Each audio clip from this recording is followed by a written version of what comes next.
Okay. నా పేరు సురేష్ కుమార్. మా ఊరు వచ్చి సవలపల్లి, మండల వర్గాలు, జిల్లా సిద్దిపేట.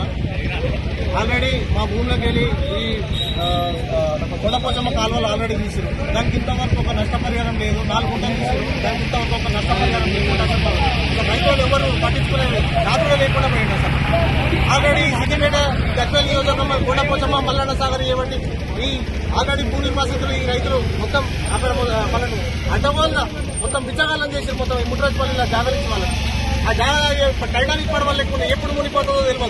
వాళ్ళకి మొత్తం రైతులు మొత్తం రైతులు నడి రోడ్డు మీద అడ్డ కూలీ లెక్క నిలబడ్డారు.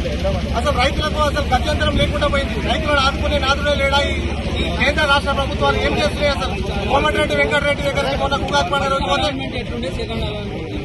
పండుగ రోజు పోతే అందరి కింద పచ్చడి రాపించాడు, హామీ ఇచ్చాడు, ట్రిపుల్ చేంజ్ చేస్తా అని చెప్పి మళ్ళీ పోయి గడ్కరీ దగ్గర పోయి మీటింగ్లు పెట్టుకుంటా ఇది యుద్ధ ప్రాతిపదికన చేస్తాం, మేము డబ్బులు చేస్తాము అని టెండర్లు పిలుస్తాం అంటే బ్లాగుడు మూట ఆడకు కోమటిరెడ్డి. మేము ముందు ఉస్మానియా యూనివర్సిటీ విద్యార్థి సంఘాలు, ఏ రాష్ట్రంలో విద్యార్థి సంఘాలు ఉన్నాయో, యువజన సంఘాలు ఉన్నాయో, ప్రజా సంఘాలు ఉన్నాయో, ఇవన్నీ కూడా పట్టుకొని మేము రేపు పొద్దున హైదరాబాద్ ముట్టడిస్తాం.